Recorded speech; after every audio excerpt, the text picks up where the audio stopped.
we are doing liquid staking. So for those of very experienced folks who know this inside out, just bear with me. I think there's also a lot of new people that are, a little bit new to the concept, and then so I'll just give some introduction there. And also, I also intend to walk you through the mechanisms that we use to implement liquid staking on Karura and Kusama. So you have a little bit of context. Well, I promise it won't be too technical, but it will be good that you actually know a little bit about how it works, and then also understand what are the limitations, and also what to expect, because this is only the beginning of it. I see people saying can't hear me. Can people still hear me? Okay, or is okay here? Okay, I'll carry on. So the goal is to walk you through why we are doing this, how it works, and also introduce you to the liquidity mining program. And if we do have a little bit of time, maybe I'll do a little bit of demo, and also very importantly, a roadmap of where this is going. So this is not like a one-off launch. This is just the beginning, and then there's more stuff that we are building on top of it, and also scale up as the XCM, the actual cross-chain implementation by parity is continued to be rolling out. Okay, so let's just get straight into it. Liquid staking. Okay, I'll start from something very basic. Most people would know this, but so just bear with me. If you don't know, this will be something interesting. So in the Polkadot and Kusama economy, how it works is there is an optimum staking percentage that's been targeted. And that's 50%. So what that means is 50% of the DOT and KSM is meant to be staked to provide the security required for the two blockchains, right? And then that's very important because that kind of guarantees a level of security that can be shared by all the other parachains that connects to Polkadot and Kusama. And of course, this 50% is a target, and it's actually coded on the blockchain itself. It kind of automatically adjusts based on how many DOT and KSM are staked. If it's over that target amount, the reward, you will see it drops. So it's automatically pushing people using a market mechanism to do something other than staking, right? If it's over that. And of course, when I say 50%, this is just on, if you go to the Polkadot wiki, that's kind of like an ideal sort of percentage when everything is fully launched. So this ratio can be adjusted on chain as well. So that is the context, right? So 50% is staked, and then probably roughly 20-30% is for crowd loan. Of course, this is kind of like it will be good, right? So it's not something that I don't think it's something that's coded on the blockchain. This is just, it will be good that maybe 20 or 30% is for crowd loan. And of course, the experiment is happening as we speak. Everyone can see what's happening on Kusama, but everyone is doing it for the first time. So I think there will be a little bit of hype, a little bit of experiment. But I think as it comes down, this ratio is probably going to make sense in the long run. So that left us about 20% for other stuff, right? Trading or paying fees or whatever. So that's sort of the background before we do anything, talking about liquid staking. The reason I mentioned this is because for all the assets that's being staked, they are currently basically in a mode of hibernation, right? So for all your DOT and KSM stake on the chain, it sits there and it cannot do anything. And that's the purpose, right? So to provide the security, but it also creates certain challenges for applications, parachains building on top of Polkadot. And those challenges are, it intrinsically creates this opportunity cost for DOT. It's actually a good thing because that just means you would consider providing security over doing all the other stuff, right? And then the second challenge is if you do have DeFi protocols that have super high yield using DOT or KSM. Imagine if someone opens up whatever pool, right, for whatever purposes, give you 1,000% APY. How does that going to do to the DOT and KSM security? Comparing to like a 14% to 16% staking yield, very naturally, the market is going to shift to the DeFi protocol that give you 1,000% APY. And that may not be a good thing for the overall systems, because then you are kind of taking away folks who are supposing to be staking and providing security, and then that shift into some DeFi protocols, right? So it may cause bank run and then also security risk for the overall network, and it's bad for everyone, basically. So then we need to come up with some solutions how we can actually solve this in general, the illiquidity challenge of staked assets, right? So hopefully that gives you a very short, brief context of where we're coming from. And the amazing thing about tokenization is it allows assets to be in 2 or more different places at the same time. This is the underlying sort of the first principle of where we are coming from designing this product. And then the product that we designed is liquid staking LKSM, and it basically is a tokenized version of your staked KSM. Basically, it allows you to provide security for the Kusama, or, well, if it's LDOT, then it's provide security for Polkadot at the same time as you can use this token for DeFi, providing liquidity and doing whatever else, and you can do the 2 things at the same time. So you can stake and earn yield and support the security of the entire network, while you can use this liquid token to do whatever, right? DeFi, trading, swap it, or just hold it, right? So this is the in very simple words how the whole thing works. I'll go into a little bit more detail of like ratios and how all of those stuff working. Speaking of ratios, this is what it looked like on the screen. I'll go into the app in a short while. But basically, it's a very simple way that you basically just put your KSM there. It's almost like a swap that you swap 1 KSM. I think right now is 9.8 LKSM. There's a ratio between the 2. It's not 1-to-1. So basically, what 1 LKSM represents, it's the underlying KSM plus the staking yield that attached to it. So you should be able to see, your LKSM there that can represent the amount of KSM that you put into the protocol that's being used for staking, as well as hopefully on a daily basis, this number keeps going up. So that's your staking reward that's being recorded on a daily basis, right? So so that's that. And then a number of benefits, I guess, to use LKSM instead of just a naked KSM. Well, firstly, staking this way, it's simple and easy, right? So for those who have already tried, after you've crossed your KSM over, it's basically 1 click, right? Then you are able to stake and nominate pretty much frictionless. And then you are earning an average yield, which I'll go into a bit more detail how we come up with that number. And that's it, So, and then you get this new token, and then you can do all sorts of stuff, which I will explain. But the one important thing is the liquid staking pool that we set up is non-custodial. So there's no centralized party holding your coins on behalf of you. This is all done on the blockchain itself through the pellets that we created.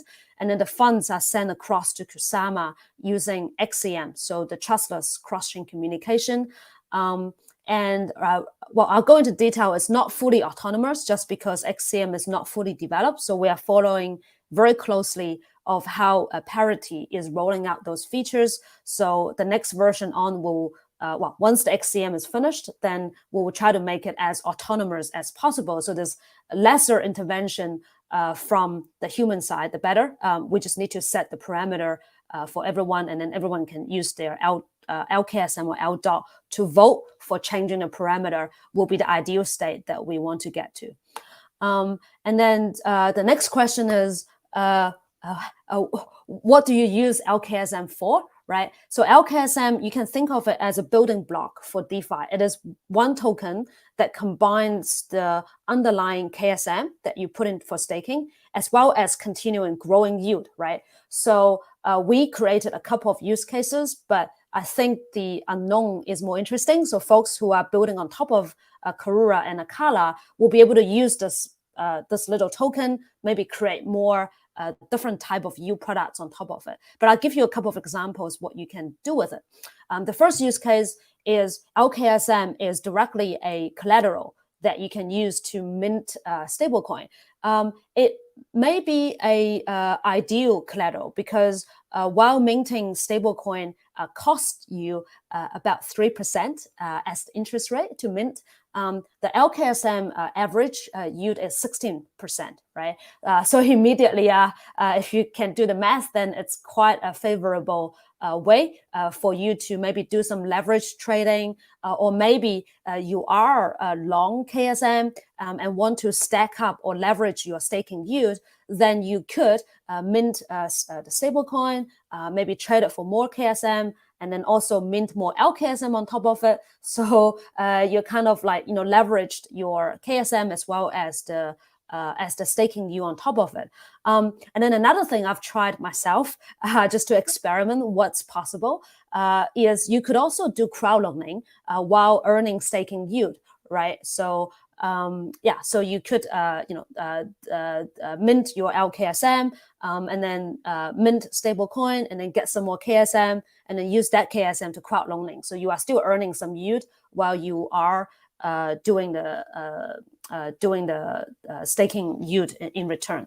But those are sort of some ideas initially, but I'm sure someone is going to come up. I know some folks are also building applications that are going to provide this sort of no loss saving account that using this LKSM or L dot as the base layer to provide a continuous return, right? So there's many things that I think people can think about.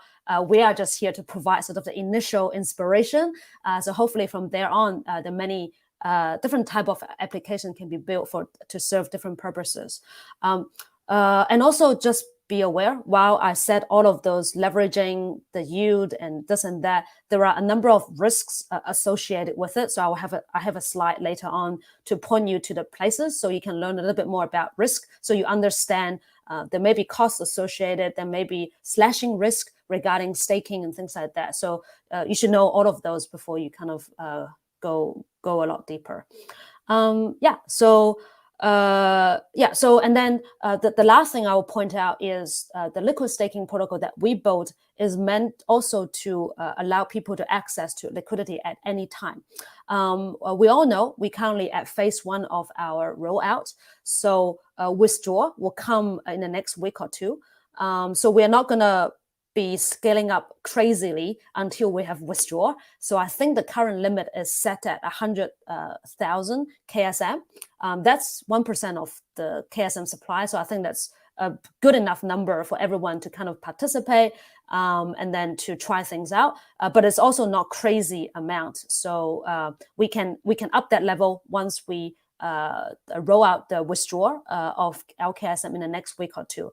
And then in the meantime, we have spun up the LKSM and KSM swap pool. So for those who do need somehow, liquidity in the next few weeks, then you could swap LKSM back to KSM that way, right? So so I think that will help the ecosystem to flow around.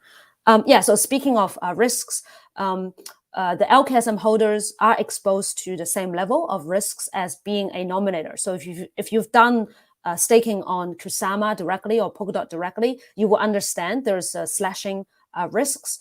Depends on the validators that you chose, if they are behaving,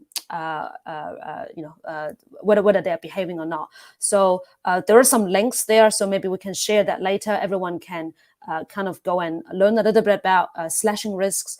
There's also material from the Polkadot side to kind of point that out as well. So just be aware of that. And I'll just give you a 1 minute helicopter sort of overview of how this process works, so you understand where your KSM has gone to, right? So as a user, all you're exposed to is a very simple stake KSM, and then you receive LKSM based on the exchange rate. And then the exchange rate will keep changing because as the LKSM earn more KSM, so the ratio will continue to change because every one LKSM going forward is going to be able to exchange more and more KSM along the way, just because it's earning staking yield, right? And then that's from the user side, very simple. And then behind the scene on Karura, we have a runtime module, so it's like the sort of the trustless staking pool, and then it kind of just manages all the KSM staked into it and does all the calculation of the APRs and also sending the funds to Kusama, etc. So when it sends the funds to Kusama, it sends to the parachain sovereign account. So this is an account that controlled by the parachain. You can think of it as a smart contract account in a way, right? So, and then this step is done via XCM. And then we also have a proxy account, which can only do three things, like stake, unstake, and rotate.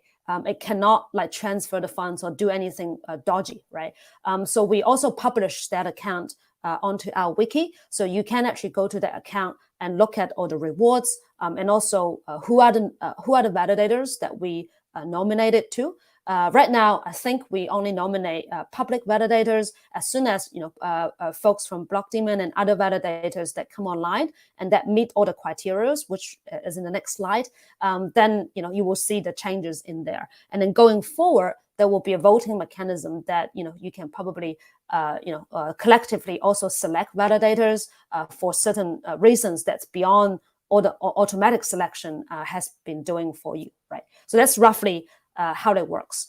And hopefully in the next version, once the XCM is completely finished, this whole process becomes automated, right? So right now it's still kind of like half semi-automatic. And yeah, we want to remove any of the non-automatic part out of it.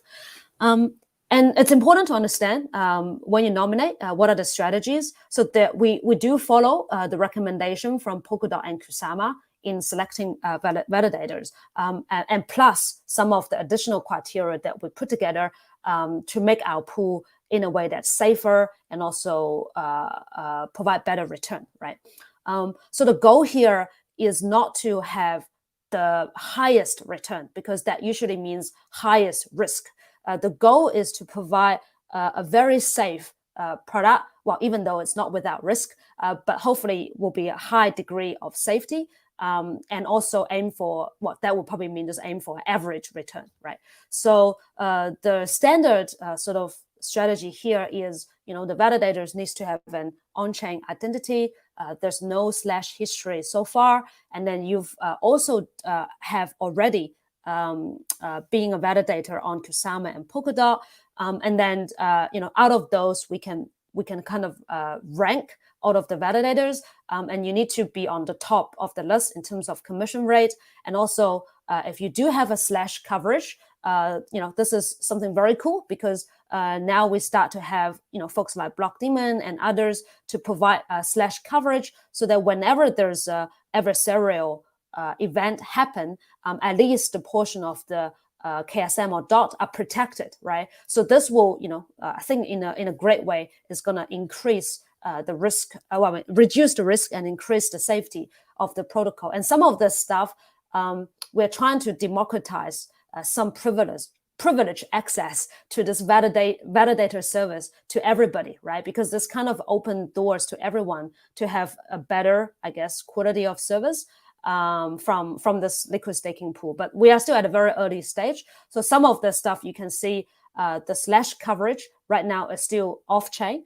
And then hopefully once we are able to have the autonomous version out, after the XCM is implemented, we can also have on-chain sort of coverage, so that everything can be autonomous on-chain, right? So, but right now it is that criteria is off-chain.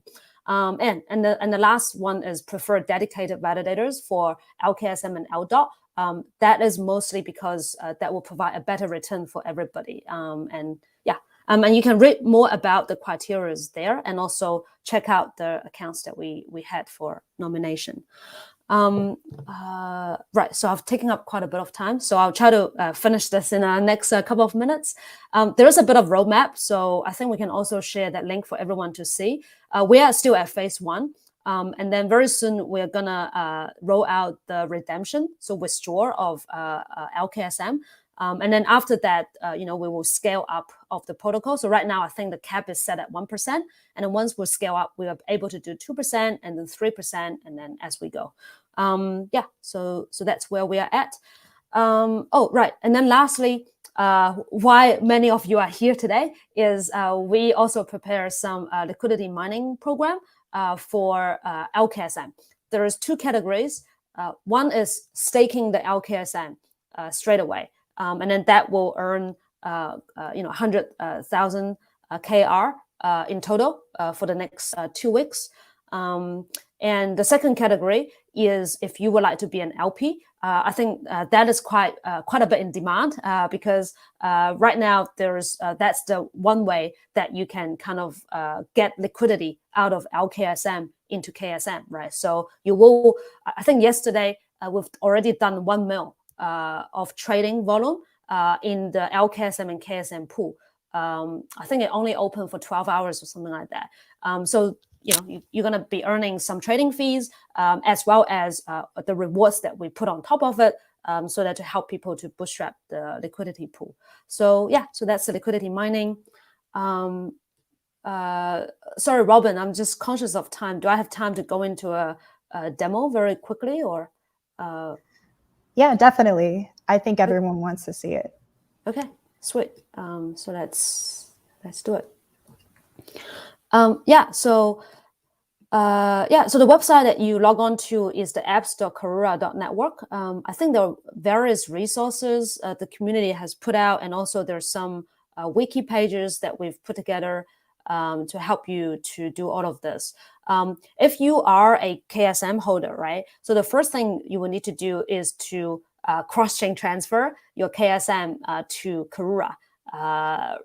And this is where the XCM is very magical, that it kind of trustlessly brings the KSM onto the Karura chain without wrapping. There's no wrap token. So this is direct transfer. And it's very straightforward. Basically, you select, it comes from Kusama, and then it goes to Karura. And then if you use the same account that you have on Kusama, it will tell you how much balance you have on Kusama. And then you just need to select an account to receive the coins. And then here, people will ask, can you select the same account? And the answer is yes. Basically, you can use the same account on both Kusama and Karura. Their address may appear, slightly differently, just the display format, but underlying, they share the same key pair, the private key. So you can use the same account on both. And then you just put in an amount. The only caveat here is right now, we're still working with exchanges to have direct support to send KSM to Karura. So before we've done that, so the advice here is don't directly send exchanges coins from exchange, KSM coins to Karura directly, right? But once you've done that, then it takes a few seconds for the KSM to arrive. As soon as you've got your KSM, I've got some here, so let's put in 2. Let's put in 1. So you can see if so I'm just going to the liquid staking page here. A few information here is useful. The cap, right now, the maximum cap is 1% of the supply. And then it's likely to stay that way until we have the withdrawal functionality rolled out. So there's still some room there for everyone to participate.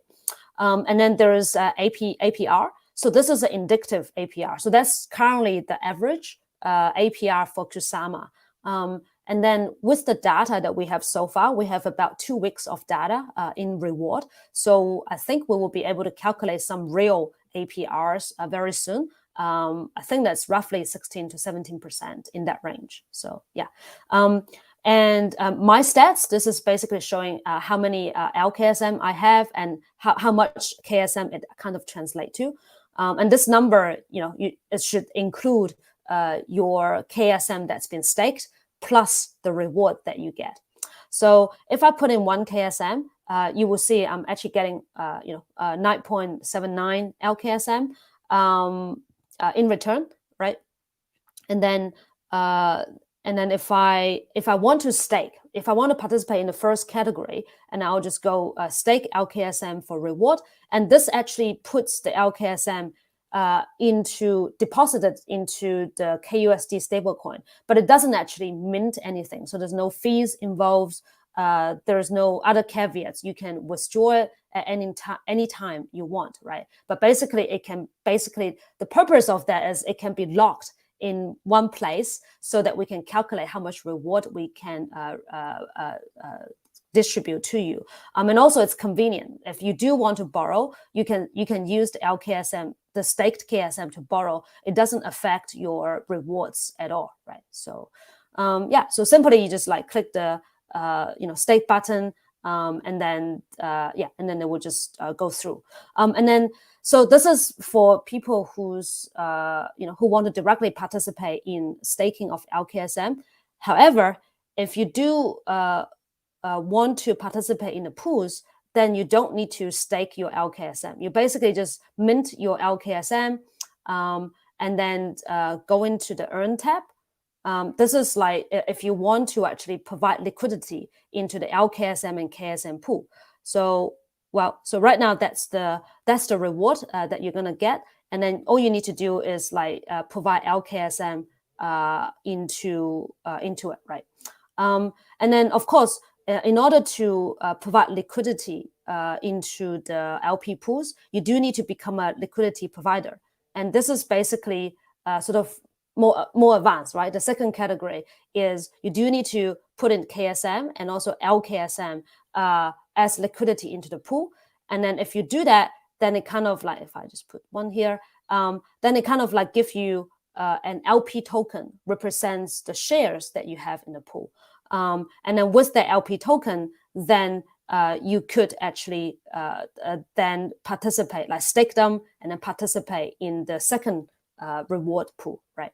So these are the two ways that you can participate. And then in terms of the royalty program, so that's very interesting. So I see some people asking regarding the KR tokens that we distributed.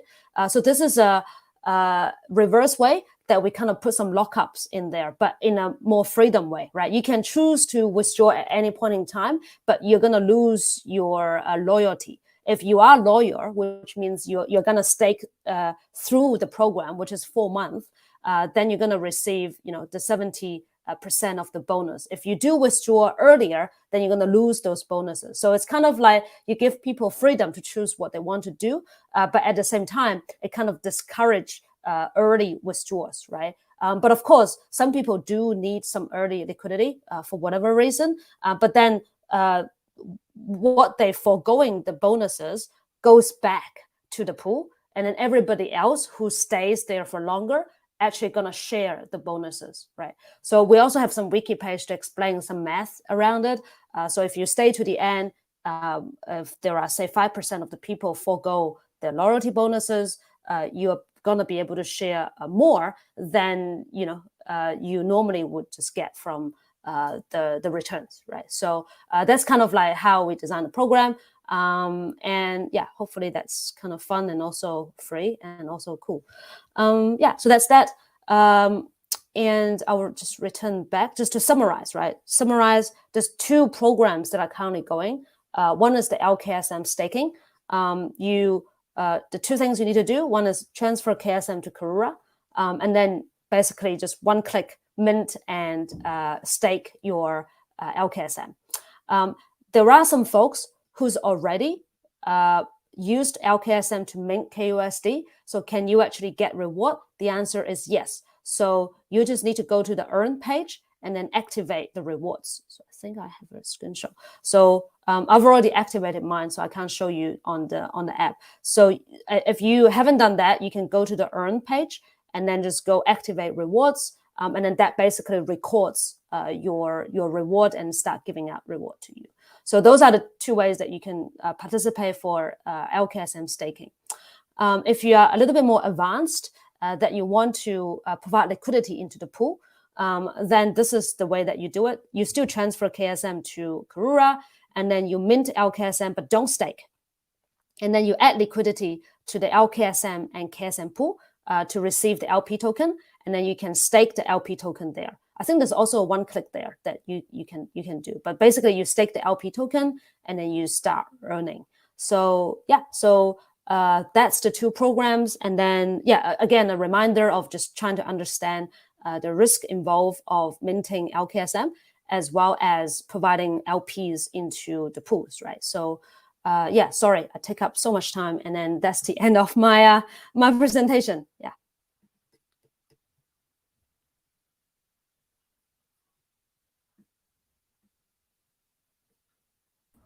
Great, thank you so much, Betty. While we wait for Konstantin to set up his presentation, I am going to just pick a few questions here. Of course, some folks were talking, your last slide mentioned some of the risks, and we're so pleased for Acala to partner with Blockdaemon as the first validator in its liquid staking validator program. This, of course, means that Blockdaemon will run validators for the KSM liquid staking pool and provide KSM liquid staking participants with low commissions and a no slash guarantee. So Konstantin can tell us a little bit more about that. Of course, that hopefully remedies some of the concerns. Do you guys see my slides, by the way? Yes, we see them. Okay, let me move into presentation mode. I'm going to do this actually really quick because I think, I think this was so interesting, and Betty mentioned so many fun bits that I think there's a lot of questions actually folks will probably have into the details. So I'm going to be really swift here. Very briefly, just to give folks an overview about who we are with Blockdaemon. So, we're quickly what we do. I'm going to pass over the why outsource node infrastructure, but I do want to give a little context just because we are an entity that runs a lot of infrastructure in the space and what sort of our intentions are, and then risk mitigation, security, and then some of the specific things for Acala that we're empowering. And so just really quickly, we're a node operator. We really do two distinct things. One is we run really high availability clusters for custodians, exchanges, anyone who wants to allow their users to send Bitcoin, Ethereum, all the other sort of top 45, top 50 tokens around. And so there's the sort of transaction and settlement components, and we do that via single command line APIs. And we do that across 70 different data centers around the world in order to also aid network performance of these networks that we run transaction nodes for. And then we have we have a staking offering. We do run nodes and all the major protocols. Polkadot really is a project we've been deeply aligned with from the get-go. We were the first infrastructure grant recipient. We were the official Kusama infrastructure partner, the first one, and we've been involved for years in the project and care very deeply about it. We love Kusama just because, as a sort of fan of building cryptocurrency networks and projects, Kusama sort of has all the stuff we love, which is, it's crazy, it's open sourcey, and everyone gets to participate, and that creates a lot of complexity around the network sometimes. And so we've evolved tools to really allow networks to be chaotic, innovative, driven by a very diverse community, while also have really strong network performance, so institutions can participate as well, right? And so we're trying to sort of bridge these two bits and pieces, and we're VC backed, and we work with a bunch of folks, and we are non-custodial, but we have integrations with a lot of the custodians. So we think a lot about how to bridge custodians also safely into the space, and ultimately allow the largest variety possible of users to engage in these networks and earn potential returns. And so, and that's really why people outsource a lot of node infrastructure, specifically on the institutional side, because, getting involved in Polkadot and Kusama has certain risks. There is slashing involved. And so if you want to run your own infrastructure, it's not so much that they don't like the risk, it's that it's really hard to develop the continuous skill set to do the running nodes efficiently all the time. and to manage the risk of potential slashing. And so, we do a lot of stuff around monitoring, we have failover systems, and then slashing guarantees. And it's really a blend of those four things that ultimately make up what we do. The monitoring stuff is really key. So 24/7 human people looking at stuff. We have failover systems, but as you know, when you're run validators and some of the other projects, with the risk of double signing, automative failovers are also risky. And so it's a real blend of like kind of sort of people checking stuff and getting pinged with the right alerts, as well as having solutions in place that you can activate really, really quickly. And then if anything ever were to go wrong, then we also have a balance sheet and a commitment to our users and customers that we will cover the losses. There's sort of some legal shenanigans here as long as we can control it, meaning if it's down to Blockdaemon not performing as a node provider, we'll cover it. There are instances where a network could go down or something could happen to the network that would be outside of our control. In that case, we're, we can't really do much, but we try to take responsibility for our own errors. And plus, because, you obviously, as someone who, for example, delegates to us, have no way, you aren't responsible for our node. You trust us to do this, and we should carry the risk in that. And so we take that on. We like Acala a lot. It's actually been, a project that we've been involved in for a while. We've been in the Mandala testnet, and we've been really excited about it. And so the reason why I like it, and I'm going to go a little off script here very quickly, is because DeFi is so important, and DeFi is really why we do this, right? And so ultimately bringing DeFi to the masses is why I'm excited about crypto and blockchain. And Acala has done a really, really good technical job to do something really complicated, which is add a product to staking, liquid staking, that actually saves staking as not just a network security system, but also allows the people who do good behavior by staking and adding security to the network to allow them to the full benefit of a DeFi suite of products. And so really what that is, it's all around, lending and all sorts of different bits. So providing a liquidity into the network. And it's actually a huge issue for, even if you look away from Polkadot and go to like Ethereum and ETH 2.0, where lockup periods are a lot longer. And so the issue is a lot larger, which means that you can really jeopardize security protocols if people can generate yield because there's long lockup periods and little liquidity in the market. And so you need to find a blend of a solution that allows, for the best setup. And so, and Betty was mentioning the competing yield from DeFi products cannibalizes the staking market. And that's actually a really interesting problem to solve for.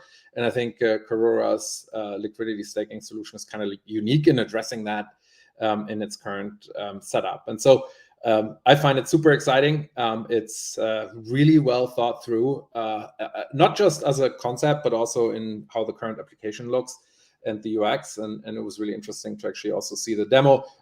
We've showed some of this, and you've seen that a little better represented, but it's interesting, when you look at the standard staking solution, you obviously do a very simple thing, and here you're actually empowering a group of DeFi services while taking advantage of the standard staking upsides and also what that means for our network. So it's really interesting, and we'll make these slides available if there's interest.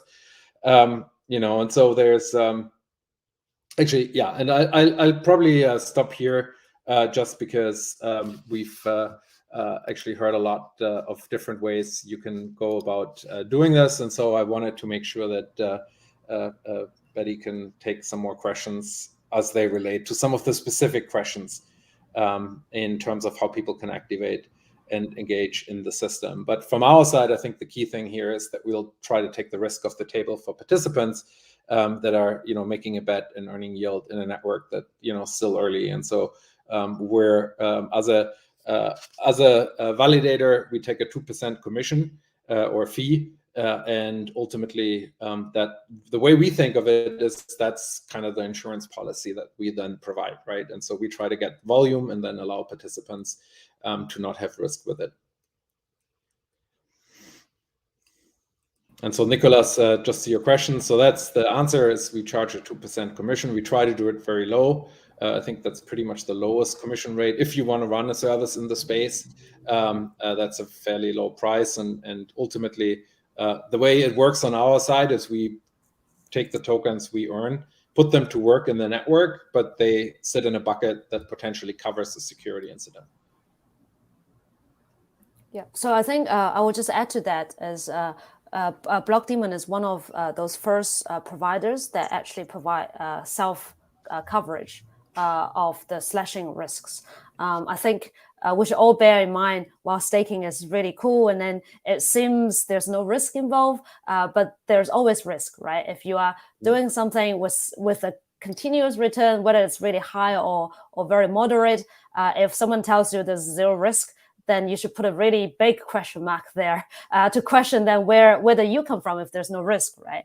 So I think the really cool thing here is folks like Blockdaemon, and they found a way, right? Economically, that's viable for them to provide coverage just in case if there's a slash risk or slash loss, then they can cover that part of the KSM or dot loss. And that means overall, then it does reduce the risk, right? Not saying if everyone doing that will have no risk. There's probably still, other risk involved with the protocol or whatever. But that actually is one of the biggest risk for staking is slashing. So I would say that's one of the shining points that there with the collaboration here with Blockdaemon that we are able to roll something out. And of course, we are at the very beginning of this kind of iteration of seeing how this can pan out. So yeah, so hopefully that folks can appreciate why we're doing this, right? So. Mm-hmm. Great. So I see questions rolling into the chat, but I want to make sure to pay mind to those who asked in the question and answer module early on. I'm just going to roll through really quick and see if we can get to some of these. First off, what's the APR tentative when locking KSM? We mentioned and we showed this on the app and in the demo. It's indicative 16% APR at the moment, but that is likely going to go up. Is that right, Betty? It's based on the average return. Yep. So that's an average return. I've kind of written my comment there as well. I've tried to answer a lot of them while Konstantin is sharing his slides. Right. So. Yeah, so maybe we can start with the ones that I haven't actually got time to answer. Yeah, no problem. Also, I want to point out too that the liquidity mining program is live, so that APR will be adjusted depending on how you participate in that program, whether you stake your LKSM in the KUSD protocol and receive from the pool of 100,000 CAR over the period of 2 weeks, or if you add liquidity to the new pair LKSM, KSM on Karura swap. That is a 250,000 CAR pair over, or 250,000 CAR pool over 4 months.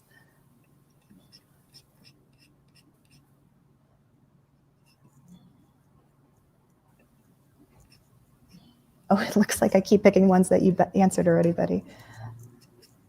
So we just mentioned some of the risks that you're going to have to examine in terms of impermanent loss. I have seen some kind of chatter that people believe that it's going to be higher or lower because these pairs are so closely related.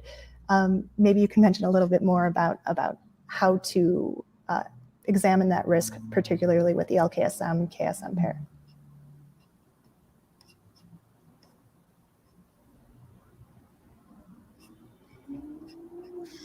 I mean, I can talk a little about it, just in terms of, I mean, it's in correlation to the size of the trade. And so it's, as far as I'm, and I'm not not the super expert here, but it's the Uniswap X times Y equals K model. And so it does, it does play a part. It really depends on the structure of the trade. So the larger the trade, the higher the impermanent loss is. And that can work on either side of the transaction. And so I don't know if there's a sort of what the limit is of what that can be, but that's sort of kind of sort of a leaky structure that just is part of the system. I don't know if there's any numbers that can be shared.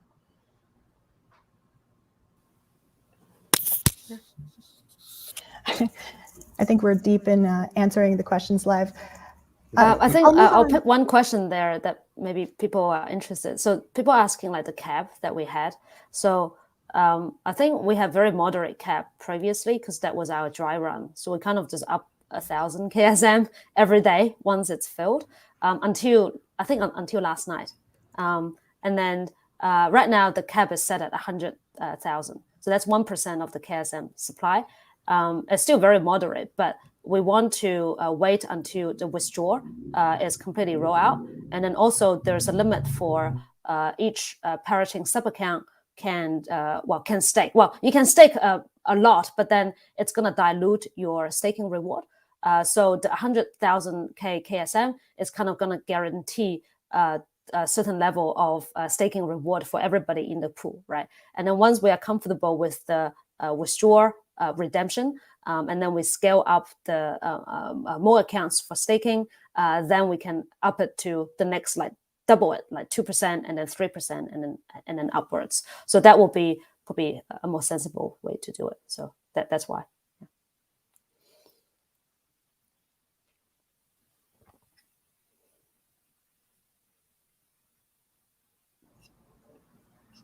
Jump into some more questions here.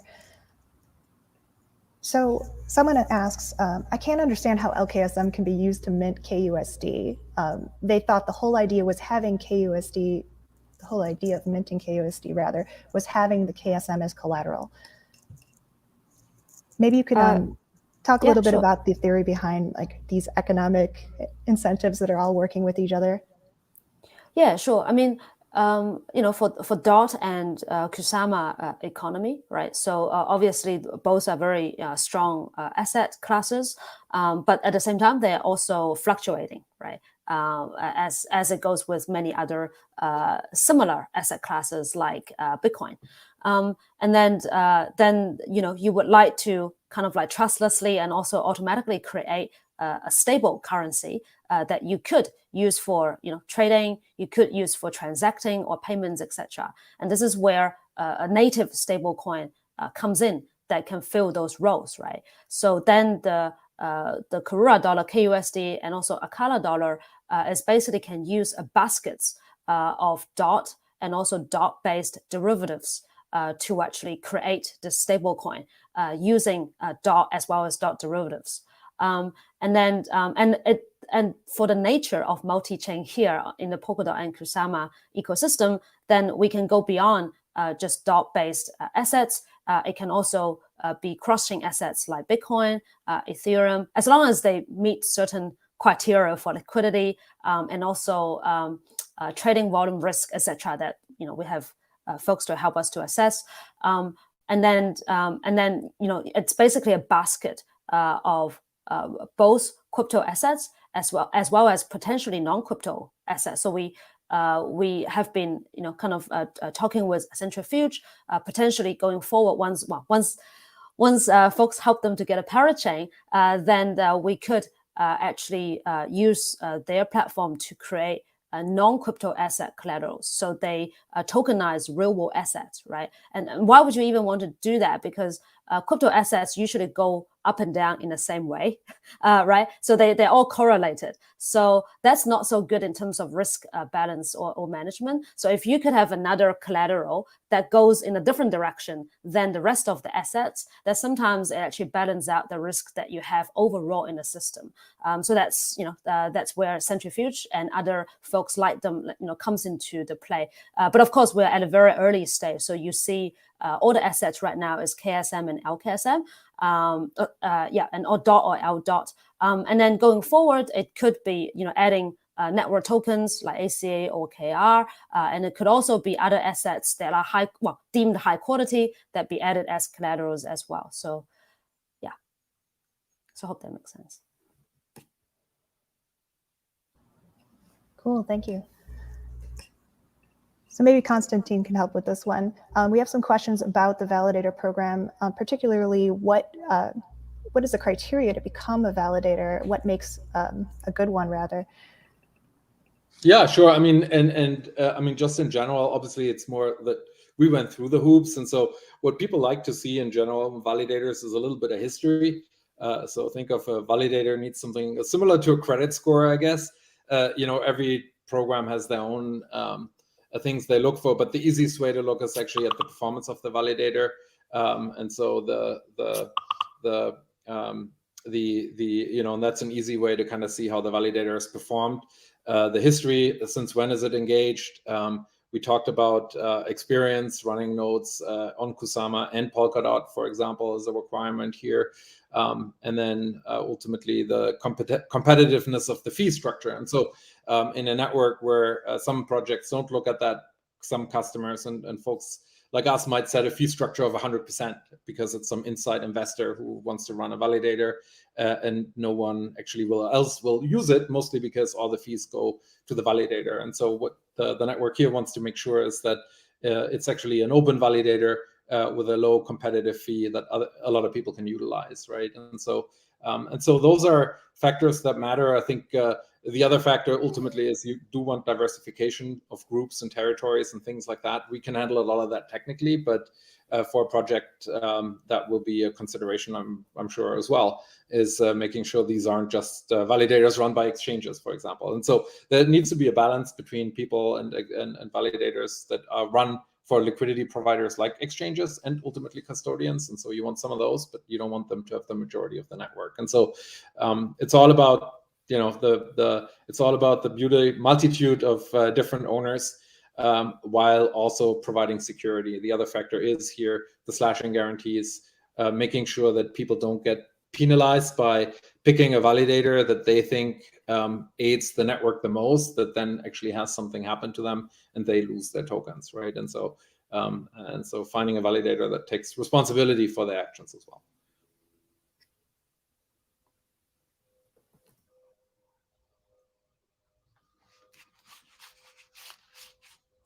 I think you're muted, by the way.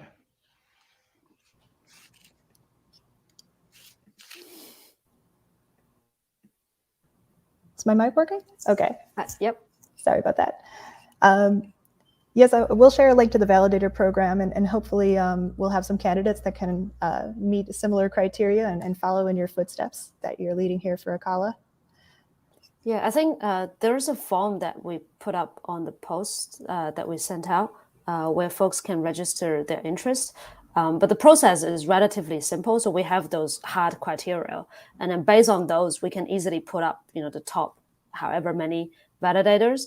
And then the additional criteria is basically if you have be able to provide coverage, right? And that certainly will rank high in the list because we are optimizing for safety plus average return, right? So there are on Kusama, I think right now, if you go onto the public validator list, there are folks who's providing 0.1% commission and 1% commission, but they have no identity, right? And then you don't know who they are. Maybe they just go offline tomorrow. And then if we have a pool of 1% of KSM there, it will be very, very risky if we just optimize for commission and price. So that's why we have those criteria there. And yeah, so if you also run, I guess, validator service and you're able to provide that level of coverage, then certainly, feel yourself in there. So. Great, thank you. We're getting close to the end of the hour, and I appreciate you guys taking the time to join us here today. I'm just going to answer one more question because I feel like I am equally amazed by this possibility. Someone asks if we can go into more about minting KUSD than buying KSM and potentially participating in other crowd loans. They say their mind's completely blown, and I know when this use case was first presented to me, I felt similar. And the question is? If you could just maybe, I suppose, explain a little more about how that might work. I mean. Oh, yes. Yeah, so, the experiment I did was I want to see, how Karura can add value to people who participate in crowd loan, right? Myself, I want to participate in a couple of those crowd loans that are currently going. One value I can add from Karura is I still want my staking yield while I support those projects. So what I did exactly was I transferred my KSM from Kusama to Karura. right? That's usually the first starting point. And then with those KSM, I mint LKSM. Just one click, I got my LKSM. As soon as I get LKSM, that means my staking yield is the same as I just stake directly on Kusama. So I'm good with my staking yield. And then the next thing I do is, how do I get some KSM from this LKSM? So what I did was I put the LKSM into the KUSD vault, right? So basically I borrowed some stablecoin, or I minted some stablecoin out of the LKSM, because I know on average I'm earning 16% out of my LKSM, and I'm paying an interest of 3%. So there's a net there that I can sort of make sure that I'm not under the water. And then I can, borrow, for example, I don't know, out of, $200 worth of LKSM, I borrow just like $100 or $50, whatever. And then with that dollar, I could just buy some KSM on the market, and then send it back to Kusama, and then participate in the crowd loan directly. So that means, my $200 worth of KSM still earning some yield, and then a portion of that I use to support the parachain teams, right? So this is not to say you should, 100% participate in crowd loan this way. This is just like, it's like anything, we provide options, right? So maybe you can think about a portion of your allocation can directly stake, still on Kusama, maybe a portion, maybe in LKSM, but you also have the flexibility of allocate some portion of those to participate in crowd loan and some other activities. So you have different ways to allocate, I guess, your risk and return, and then also get early liquidity if you do really need it for whatever reason. So this is all it is. It's not like one way is better than the other. It's not quite like that. So yeah. Very cool. I see some other folks too in the chat sharing some of their experiments with utilizing all of the different protocols together. And I suppose it wouldn't be the DeFi space if we didn't discover new ways to arbitrage or yeah, I'm actually more excited when protocols built on top of Acala, because I saw someone ask how to build, right? So currently there are two ways. One is you can build a pallet and deploy on Acala. So this is the Nuts tree protocol have been doing. So once, I think they are going to launch on the testnet very soon. Once they come out, they have the synthetic assets that basically can aggregate your KSM, your LKSM, maybe there's other type of KSM derivatives or dot derivatives into one asset, and then you can use them for collateral or trading, etc. So that's one way. So I guess you can just like contact us directly if you want to build a pallet. And then the second way is deploy smart contracts, so Solidity smart contract on our EVM.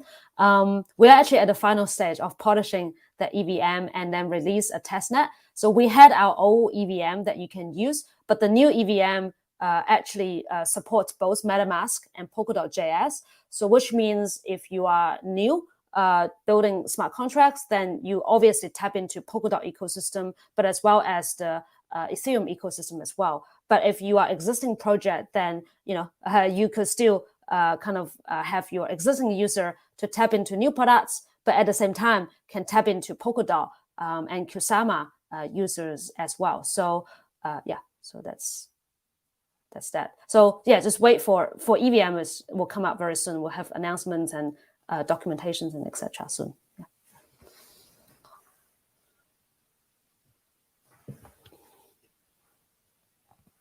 Oh, you're muted, Robin. Sorry about that. I'm so excited about the EVM Plus, and I'd be remiss if I didn't mention this, since Karura and Acala are so closely connected. But this liquid staking product launch begins with KSM on Karura and will, of course, later include liquid staking on Acala. And from what we can gather about the upcoming Polkadot parachain auctions, Acala may be launched in the very near future. So with that, we did open the Acala crowd loan waitlist. And I invite anyone watching today to be sure you sign up, join the waitlist, and ensure that you'll be the first to know about any crowd loan activity. And I know it's something we're all looking forward to, Karura and Acala communities both. So as many here know, both of these projects are very closely related, and we're going to be scaling DeFi products and inviting developers to build and grow on Acala as a platform, as well as Karura. So yeah, with that, I think I will conclude this crowdcast. Thank you guys so much for joining. Thank you, Konstantin Richer.